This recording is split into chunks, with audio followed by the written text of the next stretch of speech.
पिछली वीडियो में हमने एवरेज वेलोसिटी को डिस्कस कर लिया था। इस वीडियो में हम एवरेज वेलोसिटी के लिए इन तीन इक्वेशंस को समझेंगे कि इन्हें हमने यूज़ कहाँ पे करना है और किस तरीके से हम इन्हें डिराइव कर सकते हैं।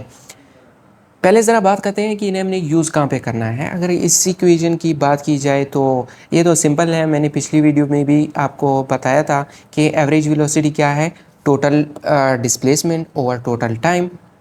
तो अगर किसी न्यूमेरिकल में, किसी एमसीक्यू में आपको डिस्प्लेसमेंट गिवन हो, टाइम गिवन हो, तो सिंपली रेशियो निकाल के आप एवरेज वेलोसिटी को फाइंड कर सकते हैं। लेकिन असल कंफ्यूजिंग इक्वेशंस ये दोनों हैं, क्योंकि यहाँ पे आपको जो गिवन डेटा होगा वो सेम क्या होगा, v1 v2 दो वेलोसिटी गिवन होंगी यहाँ पे भी वहाँ पे भी, और आपसे पूछा होगा कि एवरेज वेलोसिटी फाइंड करो। अब इन दोनों को हमने कहाँ पे यूज़ करना है।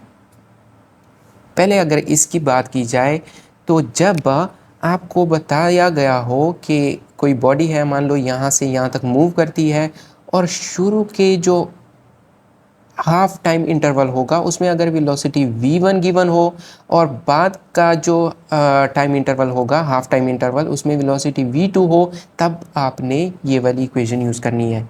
कब यूज़ करनी है ये? जब आपको इक्वल टाइम में वेलोसिटीज़ गिवन हो। ठीक है, इक्वल टाइम में वेलोसिटीज़। और इसको कब यूज़ करेंगे?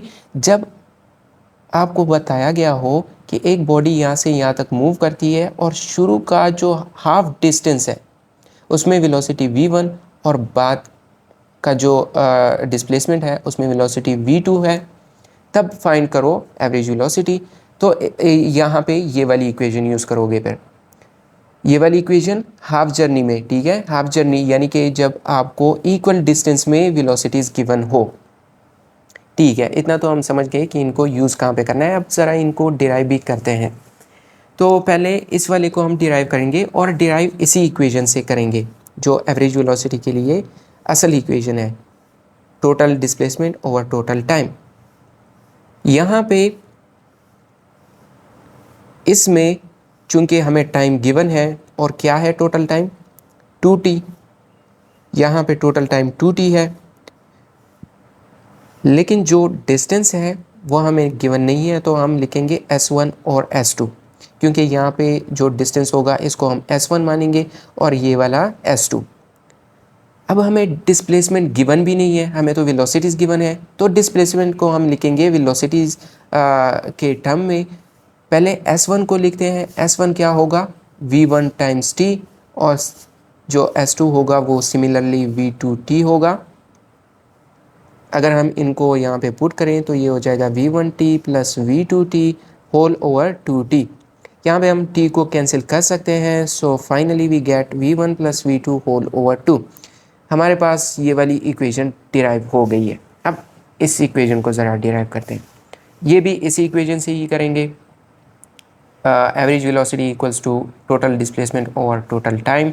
यहाँ पे हमें टोटल डिस्प्लेसमेंट गिवन है, क्या होगा 2d, ये 2d, और टाइम गिवन नहीं है तो इसे हम t1 प्लस t2 लिखेंगे, और यहाँ पे ये हो जाएगा 2d ओवर t1 क्या होगा, इसे चूंकि हमें यहाँ पे टाइम गिवन नहीं है, वेलोसिटीज़ गिवन है, तो इन्हें हम वेलोसिटीज़ के टर्म में लिखेंगे।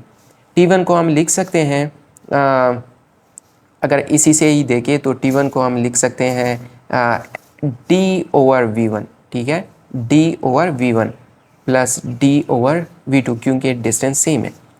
यहाँ पे अगर मैं LCM लूँ तो ये हो जाएगा dv2 plus dv1 whole over v1 v2, और इसे सिंप्लीफाई करने पे ये d तो कैंसिल, सिंप्लीफाई करेंगे ये ऊपर v1 v2 ऊपर जाएगी, तो 2v1 v2 whole over v1 plus v2, और हमारे पास ये वाली इक्वेशन भी डिराइव हो गई है।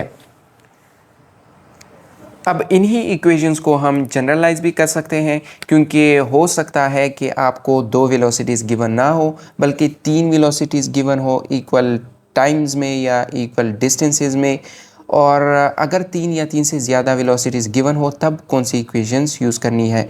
तो पहले ये वाली लिखते हैं। अगर तीन या तीन से ज़्यादा वेलोसिटीज़ हैं तो सिंपली जैसे कि हम नॉर्मली एवरेज निकालते हैं, v1 plus v2 plus v3 whole over 3 हो जाएगा, यानी कि जो वेलोसिटीज़ है उनका सम और नंबर ऑफ वेलोसिटीज़ पे हम डिवाइड करेंगे।